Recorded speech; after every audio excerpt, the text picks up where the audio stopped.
So let's talk about cardiac cycle. तो अगर हम ओवरऑल कार्डियक साइकिल की बात करें, अगर ओवरऑल कार्डियक साइकिल की बात करें तो वो 0.8 सेकेंड की होती है। ये जो हमारा आउटर सर्कल है ये एट्रिया को डिनोट कर रहा है और इनर सर्कल वेंट्रिकल को डिनोट करेगा। ओके, आउटर सर्कल एट्रिया को डिनोट करेगा, इनर सर्कल वेंट्रिकल को डिनोट करेगा। अगर हम एट्रिया की बात करें तो एट्रिया जो है वो वर्क करता है 0.1 सेकेंड और वेंट्रिकल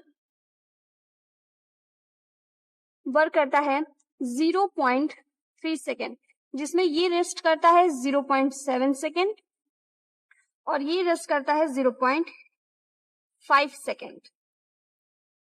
ये रेस्ट का है, ठीक। उसके बाद अगर हम बात देखें तो ये 0.1 सेकेंड एट्रिया वर्क कर रहा है और 0.3 सेकेंड टोटल मिला के ये 1 सेकेंड, ये ऐसे लिखा है, ये 1 सेकेंड 0.1 सेकेंड 0.1 सेकेंड 0.1 सेकेंड, यानी कि हर जो पार्टीशन डिवाइड हुआ है वो 0.1 सेकेंड का है। लेकिन यहाँ से अगर स्टार्ट करें तो यहाँ तक तो 0.8 सेकेंड है। ये हमारा जो इनर सर्कल है, ठीक है, वो एट्रिया है और आउटर सर्कल जो है वो वेंट्रिकल है हमारा, ठीक है। ये थोड़ा ऊपर हो गया है।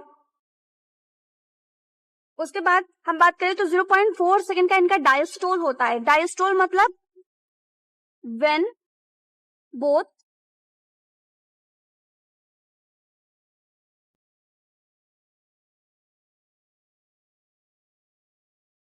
जब दोनों एट्रिया और वेंट्रिकल रिलैक्स्ड रहते हैं, कोई वर्क नहीं कर रहे होते हैं, तो वो हमारा आता है जॉइंट डायस्टोल में, जो कि 0.4 सेकेंड का होता है।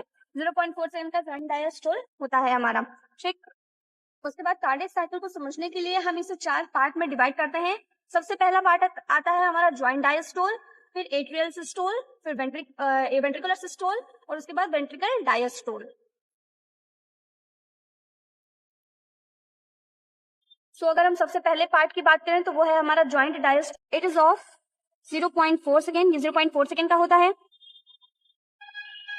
Both atria and ventricle are relaxed, यानी कि दोनों एट्रिया चाहे वो लेफ्ट हो चाहे राइट हो और दोनों वेंट्रिकल चाहे वो लेफ्ट हो चाहे राइट हो, दोनों रिलैक्स रहते हैं, ठीक। 70% पैसिव ब्लड की 70% पैसिव फीलिंग होती है, यानी कि इस टाइम पे कोई कॉन्ट्रैक्शन नहीं हो रहा होता है।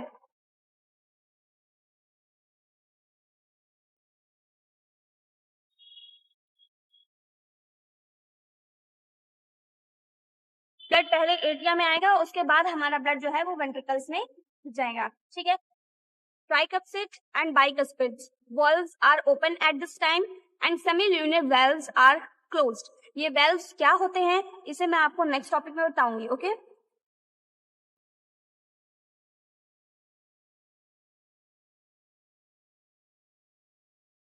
ये हो गया हमारा जॉइंट डायस्टोल, जिसमें कोई भी वर्क नहीं करता है, ना एट्रिया वर्क करेगा ना वेंट्रिकल वर्क करेगा, सिर्फ ब्लड की पैसिव फिलिंग होगी एट्रिया से वेंट्रिकल में, जो कि 70% पैसिव फिलिंग होगी। इसके बाद जो हमारा स्टेप आता है वो हमारा आता है atrial systole. So let's talk about atrial systole.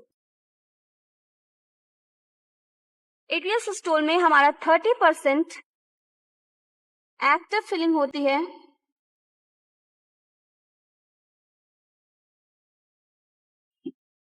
हल्की सी कॉन्ट्रेस्टोल जब होता है तो हमारा SAN हल्का सा कॉन्ट्रैक्शन जो है उसको प्रोड्यूस करता है और उसको पूरे एट्रिया में फैलाता है, ठीक है। SAN हमारा क्या होता है ये भी मैं आपको नेक्स्ट टॉपिक में बताऊंगी अगर आप कहें तो, ठीक। उसके बाद इसमें लाइट कॉन्ट्रैक्शन होगा, 30% एक्टिव पैसिव फीलिंग होगी, ठीक। उसके बाद ब्लड जो है अब वो पूरी तरीके से वेंट्रिकल में फिल होना स्टार्ट हो जाएगा, वेंट्रिकल फिलअप होने स्टार्ट हो जाएंगे, ठीक है। इस टाइम पे भी सेमिल्यूनर क्लोज्ड रहेंगे।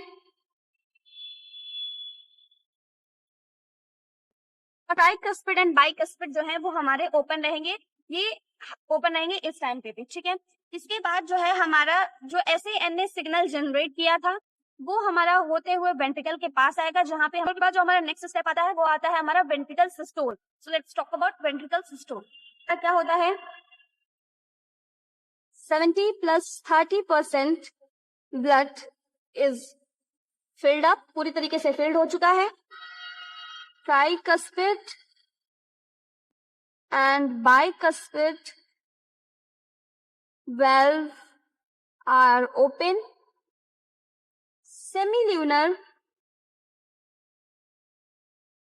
are closed. सेमिल्यूनर क्लोज है, ट्राइकस्पिड बाइकस्पिड ओपन है, ठीक है। उसके बाद वेंट्रिकल सिस्टोल में अब जो है कॉन्ट्रैक्शन हमारा होते हुए वेंट्रिकल में आ गया है, sudden change, sudden high change हुआ, बहुत अचानक से हमारा हाई चेंज हुआ। और वो हाई चेंज कैसे हुआ, स्ट्रॉन्गर है, ठीक है। स्ट्रॉन्गर की वजह से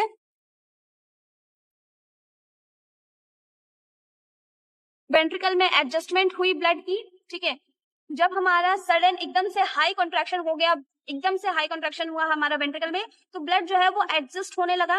ये वो स्टेप है जिस स्टेप पे ब्लड जो है वो बॉडी पार्ट्स में पंप होने के लिए रेडी हो रहा होता है, ठीक है। तो यहाँ पे हम लिख सकते हैं this step is denoted for blood to ready for pumping, pumping के लिए यहाँ पे रेडी हो रहा होता है, ओके। उसके बाद जो हमारा लास्ट स्टेप आता है that is our ventricle diastole. Ventricle अब रिलैक्स होगा, ठीक। अब यहाँ पे देखिए क्या होगा, इस जगह पे जब हमारा वेंट्रिकल सिस्टोल हो रहा होगा, फटाक से हमारा बहुत कॉन्ट्रैक्शन होगा और सेमिल्यूनर क्लोज हो जाएंगे, सेमिल्यूनर जो है वो ओपन हो जाएंगे, ठीक। सेमिल्यूनर गेट्स ओपन, ठीक। ट्राइकस्पिड ल्यूनर जो है वो ओपन हो जाएंगे, जिसकी वजह से हमारी पल्मोनरी आर्टरी और एओर्टा में ब्लड चला जाएगा। और ट्राइकस्पिड बाइकस्पिड वॉल्व जो है वो बैक बंद हो जाएंगे। क्यों बंद हो जाएंगे, क्योंकि जो ब्लड है वो वेंट्रिकल से दोबारा एट्रियम में ना जा सके, इस वजह से सेमिल्यूनर ओपन हो जाएंगे और ट्राइकस्पिड बाइकस्पिड वॉल्व जो होते हैं वो बंद हो जाएंगे, ठीक है।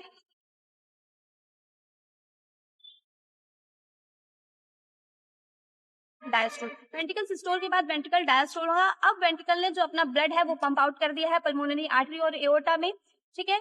ब्लड जब पंप हो चुका तो वेंट्रिकल जो है वो रिलैक्स होगा, सिग्नल जो है वो कम होगा धीरे धीरे और वेंट्रिकल रिलैक्स हो जाएंगे, ठीक है। वेंट्रिकल इस पॉइंट पे रिलैक्स हुए,